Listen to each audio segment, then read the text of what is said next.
Ushbu loyiha Turonbank hamkorligida Andijon viloyati Ulug'nor tumani Mingchiroq mahalla fuqarolar yig'inida 268-sonli konturda jami 504 gektar yer maydonida amalga oshirilmoqda. Ekin turi tarvuz. Bu yerdagi ekinlar zamonaviy usullar bilan parvarishlanmoqda. Hozirda ekinlarning holati yaxshi. Ekinlar shu holatda 120 kun davomida yetishtiriladi. Ekinlarni yetishtirish davrida sug'oriladi va tabiiy mineral o'g'itlar bilan oziqlantiriladi. Ushbu loyihada jami 27 ta dehqon xo'jaligi biriktirilgan. Loyihaning samaradorligini oshirish maqsadida lider tadbirkor Turon yerlari ichki kompaniyasi biriktirilgan.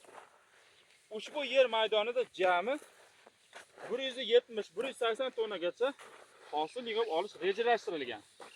Har bir dehqonning daromadi o'rtacha 35-40 million so'mga to'g'ri kelyapti. Mazkur hosil yig'ib olingandan so'ng ikkinchi ekinga ham yuqori daromadli ekin turini ekish orqali dehqon xo'jalik daromadlarini oshirishga rejalashtirilgan.